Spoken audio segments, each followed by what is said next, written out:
Nanded Gurdwara act ਬਦਲਾਅ ਤੇ ਗਿਆਨੀ ਹਰਪ੍ਰੀਤ ਸਿੰਘ ਨੇ ਜਤਾਈ ਚਿੰਤਾ। ਨਾਂਦੇੜ ਹਜ਼ੂਰ ਸਾਹਿਬ ਐਕਟ ਵਿੱਚ ਬਦਲਾਅ ਦਾ ਵਿਰੋਧ, ਪੰਜ ਪਿਆਰਿਆਂ ਨੇ ਸਰਕਾਰ ਦੇ ਫੈਸਲੇ ਤੇ ਜਤਾਈ ਨਾਰਾਜ਼ਗੀ। ਗਾਜ਼ਾ ਜੰਗ ਤੇ UN ਰਿਪੋਰਟ, ਹਜ਼ਾਰਾਂ ਬੱਚਿਆਂ ਦੀ ਮੌਤ ਦਾ ਕੀਤਾ ਜ਼ਿਕਰ।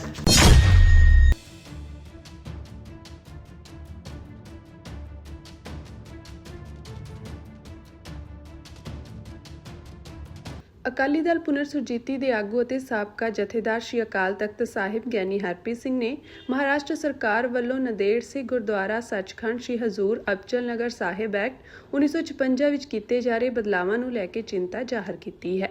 ਉਨ੍ਹਾਂ ਕਿਹਾ ਕਿ ਸਿੱਖ ਸੰਸਥਾਵਾਂ, ਸਥਾਨਕ ਜਥੇਬੰਦੀਆਂ ਅਤੇ ਸੰਗਤਾਂ ਵੱਲੋਂ ਉਠਾਏ ਜਾ ਰਹੇ ਸ਼ੰਕਿਆਂ ਨੂੰ ਗੰਭੀਰਤਾ ਨਾਲ ਲਿਆ ਜਾਣਾ ਚਾਹੀਦਾ ਹੈ ਅਤੇ ਸਿੱਖ ਸੰਸਥਾਵਾਂ ਦੀ ਸਹਿਮਤੀ ਤੋਂ ਬਿਨਾਂ ਅਜਿਹਾ ਕੋਈ ਫੈਸਲਾ ਨਹੀਂ ਲਿਆ ਜਾਣਾ ਚਾਹੀਦਾ।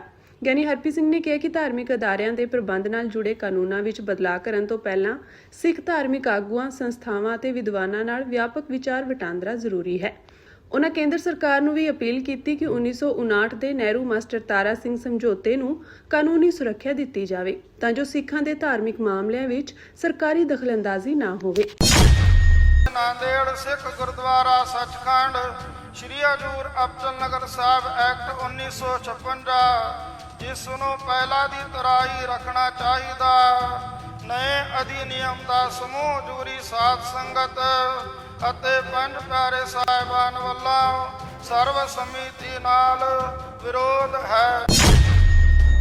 ਮਹਾਰਾਸ਼ਟਰ ਸਰਕਾਰ ਵੱਲੋਂ ਸੱਚਖੰਡ ਸ਼੍ਰੀ ਹਜ਼ੂਰ ਅਬਚਲ ਨਗਰ ਸਾਹਿਬ ਨਾਂਦੇੜ ਦੇ ਪ੍ਰਬੰਧ ਵਿੱਚ ਤਬਦੀਲੀ ਕੀਤੀ ਜਾ ਰਹੀ ਹੈ।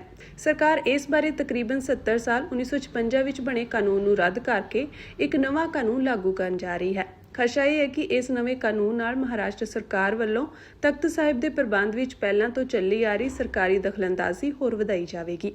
ਸਿੱਖ ਸਭਾ ਵੱਲੋਂ ਸਰਕਾਰ ਦੇ ਇਸ ਨਵੇਂ ਪ੍ਰਸਤਾਵਿਤ ਕਾਨੂੰਨ ਦਾ ਵਿਰੋਧ ਕੀਤਾ ਜਾ ਰਿਹਾ ਹੈ। ਮਹਾਰਾਸ਼ਟਰ ਸਰਕਾਰ ਦੇ ਫੈਸਲੇ ਦਾ ਤਖਤ ਸਾਹਿਬ ਦੇ ਪੰਜ ਪਿਆਰੇ ਸਾਹਿਬਾਨ ਵੱਲੋਂ ਤਿੱਖਾ ਵਿਰੋਧ ਕੀਤਾ ਗਿਆ ਹੈ। ਜ਼ਿਕਰਯੋਗ ਹੈ ਕਿ ਬੀਤੇ ਐਤਵਾਰ ਨੂੰ ਮਹਾਰਾਸ਼ਟਰ ਦੇ ਮੁੱਖ ਮੰਤਰੀ ਦੇਵੇਂਦਰ ਫੜਨਵੀਸ ਦੀ ਅਗਵਾਈ ਵਿੱਚ ਮੰਤਰੀ ਮੰਡਲ ਦੀ ਇਕੱਤਰਤਾ ਵਿੱਚ ਤਖਤ ਸ੍ਰੀ ਹਜ਼ੂਰ ਸਾਹਿਬ ਦੇ ਪ੍ਰਬੰਧ ਨੂੰ ਹੋਰ ਸੁਚਾਰੂ ਤੇ ਗਤੀਸ਼ੀਲ ਬਣਾਉਣ ਦੇ ਨਾਂ ਤੇ ਪੁਰਾਣਾ ਕਾਨੂੰਨ ਰੱਦ ਕਰਕੇ ਨਵੇਂ ਕਾਨੂੰਨ ਬਣਾਉਣ ਦੀ ਤਜਵੀਜ਼ ਨੂੰ ਮਨਜ਼ੂਰੀ ਦਿੱਤੀ ਗਈ। ਇਹ ਤਜਵੀਜ਼ ਸੂਬੇ ਦੇ ਵਿੱਤ ਮੰਤਰੀ ਚੰਦਰ ਸ਼ੇਖਰ ਬਾਵਨਕੁਲੇ ਵੱਲੋਂ ਪੇਸ਼ ਕੀਤੀ ਗਈ ਸੀ। ਬੀਤੇ ਦਿਨੀ ਤਖਤ ਸਾਹਿਬ ਦੇ ਪੰਜ ਪਿਆਰੇ ਸਾਹਿਬਾਨ ਅਤੇ ਨਾਂਦੇੜ ਦੀ ਹਜ਼ੂਰੀ ਸਾਧ ਸੰਗਤ ਤੇ ਹੋਰ ਸਿੱਖ ਸ਼ਖਸੀਅਤਾਂ ਦੀ ਅਹਿਮ ਇਕੱਤਰਤਾ ਹੋਈ, ਜਿਸ ਵਿੱਚ ਜਥੇਦਾਰ ਸਿੰਘ ਸਾਹਿਬ ਬਾਬਾ ਕੁਲਵੰਤ ਸਿੰਘ, ਧੂਫੀਆ ਭਾਈ ਰਾਮ ਸਿੰਘ, ਮੁੱਖ ਗ੍ਰੰਥੀ ਭਾਈ ਕਸ਼ਮੀਰ ਸਿੰਘ, ਮੀਤ ਗ੍ਰੰਥੀ ਭਾਈ ਗੁਰਮੀਤ ਸਿੰਘ, ਰਹਿਰਾਸੀਆ ਭਾਈ ਪਰਮਵੀਰ ਸਿੰਘ, ਕਥਾਵਾਚਕ ਭਾਈ ਸਰਬਜੀਤ ਸਿੰਘ, ਬਾਬਾ ਬਲਵਿੰਦਰ ਸਿੰਘ ਤੇ ਹੋਰ ਪ੍ਰਮੁੱਖ ਸ਼ਖਸੀਅਤਾਂ ਤੇ ਹਜ਼ੂਰੀ ਸਾਧ ਸੰਗਤ ਨੇ ਸ਼ਮੂਲੀਅਤ ਕੀਤੀ। ਗ੍ਰੰਥੀ ਭਾਈ ਮਨਵੀਰ ਸਿੰਘ ਤੋਂ ਪ੍ਰਾਪਤ ਜਾਣਕਾਰੀ ਅਨੁਸਾਰ ਇਸ ਦੌਰਾਨ ਪਾਸ ਕੀਤਾ ਗੁਰਮਤਾ ਬੀਤੇ ਦਿਨ ਸੰਧਿਆ ਵੇਲੇ ਤਖਤ ਸ੍ਰੀ ਹਜ਼ੂਰ ਸਾਹਿਬ ਤੋਂ ਸੰਗਤ ਦੇ ਸਨਮੁਖ ਸਿੰਘ ਸਾਹਿਬ ਗਿਆਨੀ ਰਾਮ ਸਿੰਘ ਨੇ ਪੜ੍ਹ ਕੇ ਸੁਣਾਇਆ। ਉਨ੍ਹਾਂ ਕਿਹਾ ਕਿ ਗੁਰਦੁਆਰਾ ਸੱਚਖੰਡ ਬੋਰਡ ਦੇ ਐਕਟ ਬਾਰੇ ਤਖਤ ਸਾਹਿਬ ਦੇ ਪੰਜ ਪਿਆਰੇ ਸਾਹਿਬਾਨ ਅਤੇ ਸਮੂਹ ਸੰਗਤ ਨਾਲ ਇੱਕ ਇਕੱਤਰਤਾ ਹੋਈ, ਜਿਸ ਵਿੱਚ ਮਤਾ ਲਿਆ ਗਿਆ ਕਿ ਮਹਾਰਾਸ਼ਟਰ ਸਰਕਾਰ ਵੱਲੋਂ ਵੀ ਨਾਂਦੇੜ ਸਿੱਖ ਗੁਰਦੁਆਰਾ ਸੱਚਖੰਡ ਸ਼੍ਰੀ ਹਜ਼ੂਰ ਅਬਚਲ ਨਗਰ ਸਾਹਿਬ ਐਕਟ 1956 ਨੂੰ ਪੂਰੀ ਤਰ੍ਹਾਂ ਰੱਦ ਕਰਕੇ ਉਸ ਦੀ ਥਾਂ ਤੇ ਤਖਤ ਸੱਚਖੰਡ ਸ਼੍ਰੀ ਹਜ਼ੂਰ ਸਾਹਿਬ ਅਧਿਨਿਯਮ 2026 ਲਾਗੂ ਕਰਨ ਦਾ ਫੈਸਲਾ ਲਿਆ ਗਿਆ ਹੈ, ਜਿਸ ਨੂੰ ਵਿਧਾਨ ਸਭਾ ਵਿੱਚ ਜਾਰੀ ਇਜਲਾਸ ਵਿੱਚ ਪਾਸ ਕਰਵਾਉਣ ਲਈ ਮਤਾ ਪੇਸ਼ ਕੀਤਾ ਜਾ ਰਿਹਾ ਹੈ। ਉਨ੍ਹਾਂ ਆਖਿਆ ਕਿ ਸਮੂਹ ਹਜ਼ੂਰੀ ਸੰਗਤ ਦੀ ਮੰਗ ਮੁਤਾਬਕ ਦੀਰਘ ਵਿਚਾਰ ਉਪਰੰਤ ਫੈਸਲਾ ਲਿਆ ਗਿਆ ਕਿ ਨਾਂਦੇੜ ਸਿੱਖ ਗੁਰਦੁਆਰਾ ਸੱਚਖੰਡ ਸ਼੍ਰੀ ਹਜ਼ੂਰ ਅਬਚਲ ਨਗਰ ਸਾਹਿਬ ਐਕਟ 1956 ਨੂੰ ਪਹਿਲਾਂ ਦੀ ਤਰ੍ਹਾਂ ਹੀ ਰੱਖਣਾ ਚਾਹੀਦਾ ਹੈ। ਨਵੇਂ ਅਧਿਨਿਯਮ ਦਾ ਸਮੂਹ ਹਜ਼ੂਰੀ ਸੰਗਤ ਅਤੇ ਪੰਜ ਪਿਆਰੇ ਸਾਹਿਬਾਨ ਵੱਲੋਂ ਸਰਬਸੰਮਤੀ ਨਾਲ ਵਿਰੋਧ ਕੀਤਾ ਜਾਂਦਾ ਹੈ।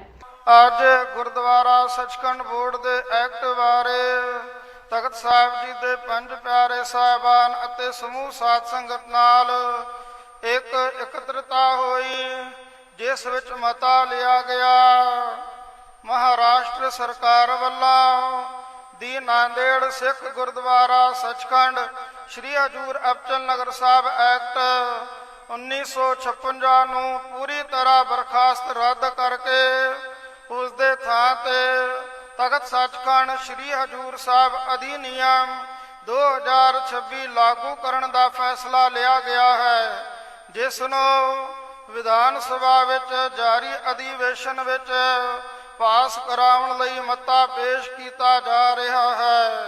ਸਮੂਹ ਹਜ਼ੂਰੀ ਸਾਧ ਸੰਗਤ ਦੀ ਮੰਗ ਮੁਤਾਬਕ ਦੀਰਘ ਵਿਚਾਰ ਉਪਰੰਤ ਨਿਰਣਾ ਲਿਆ ਗਿਆ ਦੇ ਨਾਂਦੇੜ ਸਿੱਖ ਗੁਰਦੁਆਰਾ ਸੱਚਖੰਡ ਸ਼੍ਰੀ ਹਜ਼ੂਰ ਅਬਚਲ ਨਗਰ ਸਾਹਿਬ ਐਕਟ 1956 ਜਿਸ ਨੂੰ ਪਹਿਲਾਂ ਦੀ ਤਰ੍ਹਾਂ ਹੀ ਰੱਖਣਾ ਚਾਹੀਦਾ। ਨਏ ਅਧਿਨਿਯਮ ਦਾ ਸਮੂਹ ਜੂਰੀ ਸਾਧ ਸੰਗਤ ਅਤੇ ਪੰਜ ਪਿਆਰੇ ਸਾਹਿਬਾਨ ਵੱਲੋਂ ਸਰਵ ਸਮਿਤੀ ਨਾਲ ਵਿਰੋਧ ਹੈ। ਸ਼੍ਰੋਮਣੀ ਗੁਰਦੁਆਰਾ ਪ੍ਰਬੰਧਕ ਕਮੇਟੀ ਦੇ ਪ੍ਰਧਾਨ ਐਡਵੋਕੇਟ ਹਰਜਿੰਦਰ ਸਿੰਘ ਧਾਮੀ ਵੱਲੋਂ ਵੀ ਮਹਾਰਾਸ਼ਟਰ ਸਰਕਾਰ ਵੱਲੋਂ ਪ੍ਰਬੰਧਕੀ ਬੋਰਡ ਸੰਬੰਧੀ 1956 ਐਕਟ ਨੂੰ ਰੱਦ ਕਰਕੇ ਨਵਾਂ ਐਕਟ ਬਣਾਉਣ ਸੰਬੰਧੀ ਫੈਸਲੇ ਦਾ ਵਿਰੋਧ ਕੀਤਾ ਗਿਆ ਸੀ।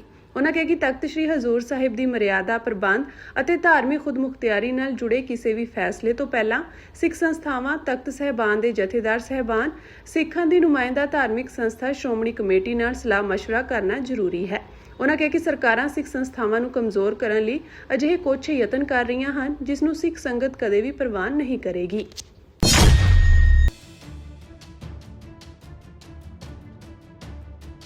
ਸੰਯੁਕਤ ਰਾਸ਼ਟਰ ਵੱਲੋਂ ਨਿਯੁਕਤ ਸੁਤੰਤਰ ਮਾਹਰਾਂ ਦੀ ਟੀਮ ਨੇ ਇਜ਼ਰਾਈਲ ਤੇ ਗਾਜ਼ਾ ਵਿੱਚ ਬੱਚਿਆਂ ਨੂੰ ਜਾਣਬੁੱਝ ਕੇ ਗੋਲੀ ਮਾਰਨ ਦਾ ਦੋਸ਼ ਲਗਾਇਆ ਹੈ। ਟੀਮ ਨੇ ਦਾਅਵਾ ਕੀਤਾ ਕਿ ਇਜ਼ਰਾਈਲ ਨੇ ਇਲਾਕੇ ਵਿੱਚ ਨਸਲਕੁਸ਼ੀ ਕੀਤੀ ਹੈ। ਉਧਰ ਇਜ਼ਰਾਈਲ ਨੇ ਗਾਜ਼ਾ ਵਿੱਚ 2.5 ਸਾਲ ਦੀ ਆਪਣੀ ਜੰਗ ਦੌਰਾਨ ਨਸਲਕੁਸ਼ੀ ਕਰਨ ਦੇ ਦਾਅਵਿਆਂ ਨੂੰ ਜ਼ੋਰਦਾਰ ਢੰਗ ਨਾਲ ਨਕਾਰਿਆ ਹੈ। ਸੰਯੁਕਤ ਰਾਸ਼ਟਰ ਮਨੁੱਖੀ ਅਧਿਕਾਰ ਕੌਂਸਲ ਅਧੀਨ ਕੰਮ ਕਰਨ ਵਾਲੀ ਤਫਤੀਸ਼ੀ ਸੰਸਥਾ the independent international commission of inquiry on the occupied ਫਲਸਤੀਨੀ ਟੈਰੀਟਰੀ ਨੇ ਮੰਗਲਵਾਰ ਨੂੰ ਆਪਣੀ ਰਿਪੋਰਟ ਵਿੱਚ ਕਿਹਾ ਕਿ ਅਕਤੂਬਰ 2023 ਤੋਂ ਅਕਤੂਬਰ 2025 ਤੱਕ ਮਾਰੇ ਗਏ ਫਲਸਤੀਨੀ ਲੋਕਾਂ ਵਿੱਚੋਂ ਕਰੀਬ 30% ਕੁੱਲ 20,000 ਤੋਂ ਵੱਧ ਬੱਚੇ ਸਨ। ਮੰਨਿਆ ਜਾਂਦਾ ਹੈ ਕਿ ਹੋਰ ਵੀ ਬੱਚੇ ਲਾਪਤਾ ਹਨ ਜਾਂ ਬਿਨਾਂ ਨਿਸ਼ਾਨ ਵਾਲੀਆਂ ਕਬਰਾਂ ਵਿੱਚ ਦਫਨਾਏ ਗਏ ਹਨ। ਰਿਪੋਰਟ ਵਿੱਚ ਕਿਹਾ ਗਿਆ ਕਿ ਗਾਜ਼ਾ ਵਿੱਚ ਇਸ ਸੰਘਰਸ਼ ਦਾ ਬੱਚਿਆਂ ਤੇ ਜੋ ਅਸਰ ਪਿਆ ਉਹ ਜੰਗੀ ਅਪਰਾਧ ਅਤੇ ਨਸਲਕੁਸ਼ੀ ਦੇ ਬਰਾਬਰ ਹੈ। ਇਹ ਉਹਨਾਂ ਦੋਸ਼ਾਂ ਉੱਤੇ ਆਧਾਰਿਤ ਹਨ ਜੋ ਸਤੰਬਰ ਵਿੱਚ ਇਜ਼ਰਾਈਲ ਵਿਰੁੱਧ ਪਹਿਲੀ ਵਾਰ ਲਾਏ ਗਏ ਸਨ। ਕਮਿਸ਼ਨ ਦੇ ਚੇਅਰਮੈਨ ਸ਼੍ਰੀਨਿਵਾਸਨ ਮੁਰਲੀਧਰ ਨੇ ਕਿਹਾ ਕਿ ਅਕਤੂਬਰ 2025 ਦੀ ਗੋਲੀਬੰਦੀ ਤੋਂ ਬਾਅਦ ਵੀ ਬੱਚੇ ਮਾਰੇ ਜਾ ਰਹੇ ਹਨ ਤੇ ਗੰਭੀਰ ਜ਼ਖਮੀ ਹੋ ਰਹੇ ਹਨ। ਇਜ਼ਰਾਈਲ ਗੋਲੀਬੰਦੀ ਤੇ ਕੌਮਾਂਤਰੀ ਕਾਨੂੰਨ ਤਹਿਤ ਫਲਸਤੀਨੀ ਬੱਚਿਆਂ ਨੂੰ ਮਿਲਣ ਵਾਲੀ ਸੁਰੱਖਿਆ ਨੂੰ ਲਗਾਤਾਰ ਨਜ਼ਰਅੰਦਾਜ਼ ਕਰ ਰਿਹਾ ਹੈ। ਇਸ ਰਿਪੋਰਟ ਵਿੱਚ ਕੁਝ ਖਾਸ ਇਲਾਕਿਆਂ ਦੀ ਵੀ ਸ਼ਨਾਖਤ ਕੀਤੀ ਗਈ ਹੈ ਜਿੱਥੇ ਬੱਚੇ ਤੇ ਨਵ ਜੰਮੇ ਮਾਰੇ ਜਾ ਰਹੇ ਹਨ। ਇਜ਼ਰਾਈਲੀ ਵਿਦੇਸ਼ ਮੰਤਰਾਲੇ ਨੇ ਰਿਪੋਰਟ ਨੂੰ ਝੂਠੀ ਤੇ ਬਦਨਾਮ ਕਰਨ ਵਾਲੀ ਕਰਾਰ ਦਿੱਤਾ ਹੈ ਅਤੇ ਕਿਹਾ ਕਿ ਰਿਪੋਰਟ ਵਿਚਲੇ ਦਾਅਵਿਆਂ ਦੀ ਪੁਸ਼ਟੀ ਨਹੀਂ ਕੀਤੀ ਗਈ ਹੈ। ਮੰਤਰਾਲੇ ਨੇ ਕਮਿਸ਼ਨ ਦੀ ਬੁਨਿਆਦੀ ਤੌਰ ਤੇ ਨੁਕਸਾਨਦਾਰ ਵਿਧੀ ਵਜੋਂ ਵੀ ਆਲੋਚਨਾ ਕੀਤੀ ਜਿਸ ਦਾ ਉਦੇਸ਼ ਸੱਚਾਈ ਦੀ ਭਾਲ ਕਰਨ ਦੀ ਬਜਾਏ ਇਜ਼ਰਾਈਲ ਨੂੰ ਵਾਕ ਕਰਨਾ ਅਤੇ ਬਦਨਾਮ ਕਰਨਾ ਹੈ।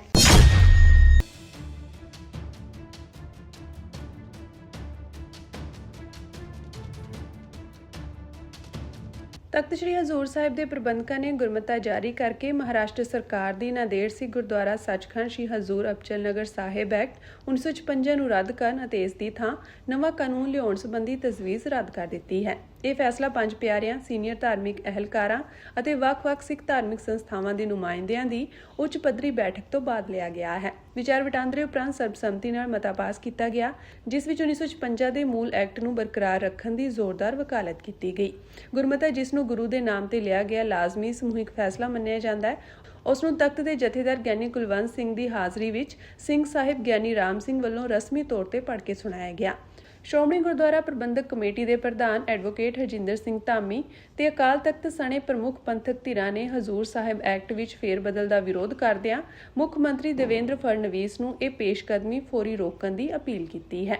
ਤਖਤ ਨਾਲ ਸੰਬੰਧਿਤ ਸਾਬਕਾ ਸੀਨੀਅਰ ਅਹੁਦੇਦਾਰ ਨੇ ਕਿਹਾ ਕਿ ਮਹਾਰਾਸ਼ਟਰ ਸਰਕਾਰ ਦੀ ਉਪਰੋਕਤ ਪੇਸ਼ਕਦਮੀ ਤਖਤ ਦੀਆਂ ਸਥਾਪਿਤ ਰਵਾਇਤਾਂ ਨੂੰ ਕਮਜ਼ੋਰ ਕਰਨ ਦੀ ਕੋਸ਼ਿਸ਼ ਹੈ। ਗੁਰਮਤੇ ਵਿੱਚ ਕਿਹਾ ਗਿਆ ਹੈ ਕਿ ਹਜ਼ੂਰ ਸਾਹਿਬ ਦਾ ਮੌਜੂਦਾ ਪ੍ਰਬੰਧਕੀ ਢਾਂਚਾ ਸਿੱਖ ਵਿਦਵਾਨਾਂ ਵੱਲੋਂ ਨਿਰਧਾਰਿਤ ਸਿਧਾਂਤਾਂ ਤੇ ਆਧਾਰਿਤ ਅਤੇ ਗੁਰੂ ਗੋਬਿੰਦ ਸਿੰਘ ਜੀ ਦੇ ਦ੍ਰਿਸ਼ਟੀਕੋਣ ਤੋਂ ਸੇਧਿਤ ਹੈ। ਉਹਨਾਂ ਦਾ ਤਰਕ ਹੈ ਕਿ ਤਜਵੀਜ਼ਤ ਕਾਨੂੰਨ ਇਹਨਾਂ ਨੀਹਾਂ ਨੂੰ ਕਮਜ਼ੋਰ ਕਰਦਾ ਹੈ। ਸਾਬਕਾ ਅਹੁਦੇਦਾਰ ਨੇ ਕਿਹਾ ਕਿ ਸੂਬਾ ਸਰਕਾਰ ਦਾ ਇਹ ਕਦਮ ਸਵਾਰਥੀ ਹਿੱਤਾਂ ਤੋਂ ਪ੍ਰੇਰਿਤ ਅਤੇ ਤਖਤ ਦੇ ਮਾਮਲਿਆਂ ਵਿੱਚ ਦਖਲ ਦੀ ਕੋਸ਼ਿਸ਼ ਹੈ।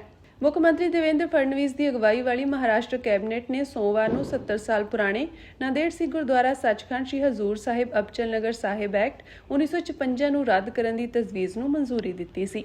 ਤਖਤ ਸੱਚਖੰਡ ਸ੍ਰੀ ਹਜ਼ੂਰ ਅਬਚਲ ਨਗਰ ਸਾਹਿਬ ਗੁਰਦੁਆਰਾ ਐਕਟ ਸਿਰਲੇਖ ਵਾਲਾ ਨਵਾਂ ਕਾਨੂੰਨ 7 ਦਹਾਕਿਆਂ ਪੁਰਾਣੇ ਮੌਜੂਦਾ ਐਕਟ ਦੀ ਥਾਂ ਲਏਗਾ। ਨਵੇਂ ਕਾਨੂੰਨ ਦੇ ਖਰੜੇ ਨੂੰ ਆਗਾਮੀ ਮੌਨਸੂਨ ਸੈਸ਼ਨ ਦੌਰਾਨ ਮਹਾਰਾਸ਼ਟਰ ਅਸੈਂਬਲੀ ਵਿੱਚ ਪੇਸ਼ ਕਰਨ ਤੋਂ ਪਹਿਲਾਂ ਇਸ ਨੂੰ ਕਾਨੂੰਨ ਅਤੇ ਨਿਆਂ ਵਿਭਾਗ ਨਾਲ ਸਲਾਹ ਮਸ਼ਵਰਾ ਕਰਕੇ ਅੰਤਿਮ ਰੂਪ ਦਿੱਤਾ ਜਾਵੇਗਾ। ਇੱਕ ਵਾਰ ਮਨਜ਼ੂਰੀ ਮਿਲਣ ਮਗਰੋਂ ਗੁਰਦੁਆਰਾ ਬੋਰਡ ਦੇ ਪ੍ਰਸ਼ਾਸਨ, ਚੋਣਾਂ ਅਤੇ ਉਪ ਨਿਯਮਾਂ ਨੂੰ ਕੰਟਰੋਲ ਕਰਨ ਵਾਲੇ ਨਵੇਂ ਨਿਯਮ ਬਣਾਏ ਜਾਣਗੇ। ਪੰਥਕ ਜਥੇਬੰਦੀਆਂ ਨੇ ਮਹਾਰਾਸ਼ਟਰ ਸਰਕਾਰ ਦੇ ਇਸ ਕਦਮ ਨੂੰ ਸਿੱਖ ਧਰਮ ਦੇ 5 ਤਖਤਾਂ ਵਿੱਚੋਂ ਇੱਕ ਦੀ ਧਾਰਮਿਕ ਖੁਦਮੁਖਤਿਆਰੀ ਵਿੱਚ ਸਿੱਧੀ ਘੁਸਪੈਠ ਦੱਸਿਆ ਹੈ। ਉਹਨਾਂ ਇਸ ਦੀ ਮਰਿਆਦਾ ਜਾਂ ਪ੍ਰਬੰਧਕੀ ਆਜ਼ਾਦੀ ਬਦਲਣ ਦੀ ਕਿਸੇ ਵੀ ਕੋਸ਼ਿਸ਼ ਵਿਰੁੱਧ ਚੇਤਾਵਨੀ ਦਿੱਤੀ ਹੈ।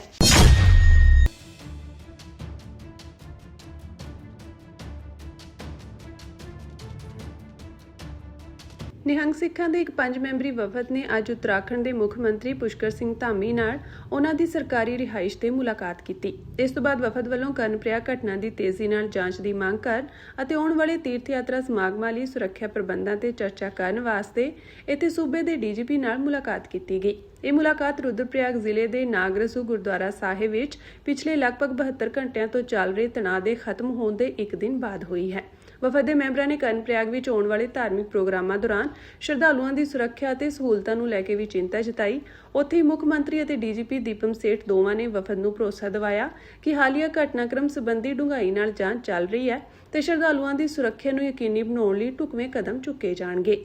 ਮੀਟਿੰਗਾਂ ਤੋਂ ਬਾਅਦ ਪੱਤਰਕਾਰਾਂ ਨਾਲ ਗੱਲਬਾਤ ਕਰਦਿਆਂ ਵਫਦ ਦੇ ਮੈਂਬਰਾਂ ਨੇ ਦੱਸਿਆ ਕਿ ਅੱਜ ਅਸੀਂ ਮੁੱਖ ਮੰਤਰੀ ਨਾਲ ਮੁਲਾਕਾਤ ਕੀਤੀ ਹੈ, ਜਿਨ੍ਹਾਂ ਨੇ ਸਾਨੂੰ ਭਰੋਸਾ ਦਿਵਾਇਆ ਕਿ ਕਰਨਪ੍ਰਯਾਗ ਦੀ ਘਟਨਾ ਦੀ ਜਾਂਚ ਕੀਤੀ ਜਾ ਰਹੀ ਹੈ ਅਤੇ ਜਾਂਚ ਮੁਕੰਮਲ ਹੋਣ ਤੋਂ ਬਾਅਦ ਬਣਦੀ ਕਾਰਵਾਈ ਕੀਤੀ ਜਾਵੇਗੀ। ਉਨ੍ਹਾਂ ਕਿਹਾ ਕਿ ਵਫਦ ਨੂੰ ਪੁਲਿਸ ਹੈੱਡਕੁਆਰਟਰ ਵਿਖੇ ਹੋਈ ਅਗਲੀ ਮੀਟਿੰਗ ਦੌਰਾਨ ਵੀ ਅਜਿਹਾ ਹੀ ਭਰੋਸਾ ਮਿਲਿਆ ਹੈ।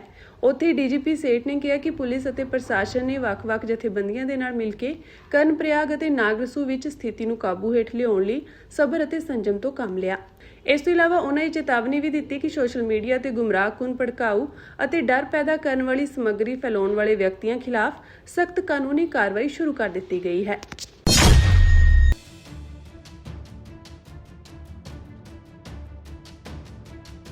ਪੰਜਾਬ ਸਰਕਾਰ ਵੱਲੋਂ ਅਪ੍ਰੈਲ 2026 ਵਿੱਚ ਸ੍ਰੀ ਅਕਾਲ ਤਖਤ ਸਾਹਿਬ, ਸ਼੍ਰੋਮਣੀ ਗੁਰਦੁਆਰਾ ਪ੍ਰਬੰਧਕ ਕਮੇਟੀ ਅਤੇ ਗੁਰੂ ਖਾਲਸਾ ਪੰਥ ਨਾਲ ਰਾਏ ਅਤੇ ਸਹਿਮਤੀ ਤੋਂ ਬਿਨਾਂ ਪਾਸ ਕੀਤੇ ਗਏ ਜਾਗਤ ਜੋਤ ਸ੍ਰੀ ਗੁਰੂ ਗ੍ਰੰਥ ਸਾਹਿਬ ਸਤਿਕਾਰ ਸੋਧ ਐਕਟ 2026 ਦੇ ਸਬੰਧ ਵਿੱਚ ਸ੍ਰੀ ਅਕਾਲ ਤਖਤ ਸਾਹਿਬ ਦੇ ਜਥੇਦਾਰ ਸਿੰਘ ਸਾਹਿਬ ਗਿਆਨੀ ਕੁਲਦੀਪ ਸਿੰਘ ਗੜਗੱਜ ਦੇ ਆਦੇਸ਼ ਅਨੁਸਾਰ ਪੰਜਾਬ ਵਿਧਾਨ ਸਭਾ ਦੇ ਸਮੂਹ ਸਿੱਖ ਮੈਂਬਰਾਂ ਅਤੇ ਸੂਬਾ ਸਰਕਾਰ ਦੇ ਸਿੱਖ ਕੈਬਨਿਟ ਮੰਤਰੀਆਂ ਨੂੰ 29 ਜੂਨ ਨੂੰ ਸਕੱਤਰੇਤ ਸ੍ਰੀ ਅਕਾਲ ਤਖਤ ਸਾਹਿਬ ਵਿਖੇ ਪਹੁੰਚਣ ਲਈ ਅਧਿਕਾਰਤ ਪੱਤਰ ਜਾਰੀ ਕੀਤੇ ਜਾ ਚੁੱਕੇ ਹਨ। ਸਕੱਤਰੇਤ ਸ੍ਰੀ ਅਕਾਲ ਤਖਤ ਸਾਹਿਬ ਦੇ ਇੰਚਾਰਜ ਸਰਦਾਰ ਬਗੀਚਾ ਸਿੰਘ ਨੇ ਇਸ ਸੰਬੰਧੀ ਜਾਣਕਾਰੀ ਦਿੰਦਿਆਂ ਕਿਹਾ ਕਿ ਸਿੱਖ ਵਿਧਾਇਕਾਂ ਤੇ ਕੈਬਨਿਟ ਮੰਤਰੀਆਂ ਨੂੰ ਪੰਜਾਬ ਵਿਧਾਨ ਸਭਾ ਦੀ ਅਧਿਕਾਰਤ ਵੈਬਸਾਈਟ ਉੱਤੇ ਦਰਜ ਉਹਨਾਂ ਦੇ ਈਮੇਲ ਪਤਿਆਂ ਤੇ ਮੋਬਾਈਲ ਨੰਬਰਾਂ ਉੱਤੇ WhatsApp ਰਾਹੀਂ ਸਕੱਤਰੇਤ ਸ੍ਰੀ ਅਕਾਲ ਤਖਤ ਸਾਹਿਬ ਦੇ ਅਧਿਕਾਰਤ ਪੱਤਰ ਮਿਤੀ 17 ਜੂਨ ਅਤੇ 18 ਜੂਨ 2026 ਨੂੰ ਭੇਜੇ ਜਾ ਚੁੱਕੇ ਹਨ।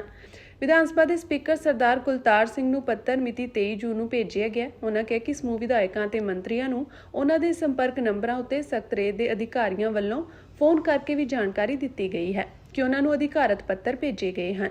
ਬਗੀਚਾ ਸਿੰਘ ਨੇ ਕਿਹਾ ਕਿ ਕਾਨੂੰਨੀ ਸੋਧ ਨਾਲ ਸੰਬੰਧਿਤ ਮਾਮਲੇ ਉੱਤੇ ਵਿਚਾਰ ਅਤੇ ਪੱਖ ਸੁਣਨ ਲਈ ਸਮੂਹ ਸਿੱਖ ਵਿਧਾਇਕਾਂ ਤੇ ਕੈਬਨਿਟ ਮੰਤਰੀਆਂ ਨੂੰ 29 ਜੂਨ ਨੂੰ ਸਵੇਰੇ 11 ਵਜੇ ਸ੍ਰੀ ਅੰਮ੍ਰਿਤਸਰ ਸਥਿਤ ਸਕੱਤਰੇਤ ਸ੍ਰੀ ਅਕਾਲ ਤਖਤ ਸਾਹਿਬ ਵਿਖੇ ਬੁਲਾਇਆ ਗਿਆ ਹੈ। ਇਸ ਤੋਂ ਇਲਾਵਾ ਕੈਬਨਿਟ ਦੇ ਗੈਰ ਸਿੱਖ ਮੰਤਰੀਆਂ ਨੂੰ ਵੀ ਪੱਤਰ ਭੇਜੇ ਗਏ ਹਨ, ਜਿਨ੍ਹਾਂ ਨੂੰ ਇਸ ਮਾਮਲੇ ਤੇ 29 ਜੂਨ ਤੋਂ ਪਹਿਲਾਂ ਆਪਣਾ ਲਿਖਤੀ ਪੱਖ ਭੇਜਣ ਲਈ ਆਖਿਆ ਗਿਆ ਹੈ।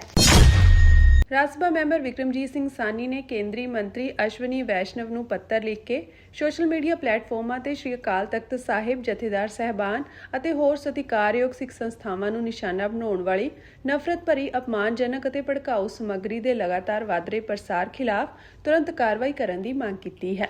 ਆਪਣੀ ਚਿੱਠੀ ਵਿੱਚ ਵਿਕਰਮਜੀਤ ਸਿੰਘ ਸਾਨੀ ਨੇ ਸੋਸ਼ਲ ਮੀਡੀਆ ਤੇ ਸਿੱਖ ਧਾਰਮਿਕ ਸੰਸਥਾਵਾਂ ਦੀ ਪਵਿੱਤਰਤਾ ਅਤੇ ਮਰਿਆਦਾ ਨੂੰ ਠੇਸ ਪਹੁੰਚਾਉਣ ਲਈ ਸੋਚੀ ਸਮਝੀ ਸਾਜ਼ਿਸ਼ ਤਹਿਤ ਪਾਈਆਂ ਜਾ ਰਹੀਆਂ ਗਲਤ ਅਤੇ ਭੜਕਾਊ ਪੋਸਟਾਂ ਤੇ ਡੂੰਘੀ ਚਿੰਤਾ ਜਤਾਈ ਹੈ। ਉਹਨਾਂ ਸਾਫ਼ ਕਿਹਾ ਕਿ ਅਜਿਹੀ ਸਮੱਗਰੀ ਧਾਰਮਿਕ ਭਾਵਨਾਵਾਂ ਨੂੰ ਡੂੰਘੀ ਸੱਟ ਪਹੁੰਚਾਉਂਦੀ ਹੈ ਅਤੇ ਆਪਸੀ ਭਾਈਚਾਰੇ ਨੂੰ ਖਰਾਬ ਕਰਦੀ ਹੈ। ਇਸ ਲਈ ਸਮਾਜ ਵਿੱਚ ਅਜਿਹੀਆਂ ਚੀਜ਼ਾਂ ਦੀ ਕੋਈ ਜਗ੍ਹਾ ਨਹੀਂ ਹੈ। ਉਹਨਾਂ ਨੇ IT ਐਕਟ ਦੀਆਂ ਧਾਰਾਵਾਂ ਤਹਿਤ ਤੁਰੰਤ ਦਖਲ ਦੇਣ ਦੀ ਬੇਨਤੀ ਵੀ ਕੀਤੀ ਤਾਂ ਜੋ ਜ਼ਿੰਮੇਵਾਰ ਲੋਕਾਂ ਖਿਲਾਫ ਸਖਤ ਕਾਰਵਾਈ ਅਤੇ ਅਜਿਹੀ ਗੈਰ ਕਾਨੂੰਨੀ ਸਮੱਗਰੀ ਨੂੰ ਤੁਰੰਤ ਹਟਾਉਣਾ ਯਕੀਨੀ ਬਣਾਇਆ ਜਾ ਸਕੇ। ਚਿੱਠੀ ਵਿੱਚ ਵਿਕਰਮਜੀਤ ਸਿੰਘ ਸਾਨੀ ਨੇ ਦੋਸ਼ ਲਗਾਉਂਦਿਆਂ ਕਿਹਾ ਕਿ ਇਹਨਾਂ ਪੋਸਟਾਂ ਦਾ ਇੱਕੋ ਸਮੇਂ ਅਤੇ ਸੋਚੇ ਸਮਝੇ ਤਰੀਕੇ ਨਾਲ ਪਾਏ ਜਾਣਾ ਗੰਭੀਰ ਖਦਸ਼ਾ ਪੈਦਾ ਕਰਦਾ ਹੈ ਕਿ ਪੰਜਾਬ ਵਿੱਚ ਸੱਤਾਧਾਰੀ ਧਿਰ ਦੇ ਇਸ਼ਾਰੇ ਤੇ ਇਹਨਾਂ ਨੂੰ ਉਤਸ਼ਾਹਿਤ ਕੀਤਾ ਜਾ ਰਿਹਾ ਹੈ। ਉਹਨਾਂ ਨੇ ਮੰਤਰਾਲੇ ਨੂੰ ਬੇਨਤੀ ਕੀਤੀ ਕਿ ਉਹ ਸਬੰਧਤ ਅਧਿਕਾਰੀਆਂ ਨੂੰ ਮਾਮਲੇ ਦੀ ਜਾਂਚ ਕਰਨ ਅਤੇ X, Facebook ਤੇ Instagram ਸਮੇਤ ਪ੍ਰਮੁੱਖ ਸੋਸ਼ਲ ਮੀਡੀਆ ਪਲੇਟਫਾਰਮਾਂ ਤੋਂ ਗੈਰ ਕਾਨੂੰਨੀ ਸਮੱਗਰੀ ਨੂੰ ਤੁਰੰਤ ਹਟਾਉਣ ਦੇ ਨਿਰਦੇਸ਼ ਦੇਣ। ਉਹਨਾਂ ਨੇ ਪਲੇਟਫਾਰਮਾਂ ਨੂੰ ਇਹ ਵੀ ਅਪੀਲ ਕੀਤੀ ਕਿ ਉਹ ਕਾਨੂੰਨ ਤਹਿਤ ਵਾਰ-ਵਾਰ ਅਜਿਹਾ ਕਰਨ ਵਾਲੇ ਮੁਲਜ਼ਮਾਂ ਖਿਲਾਫ ਢੁਕਵੀਂ ਕਾਰਵਾਈ ਕਰਨ।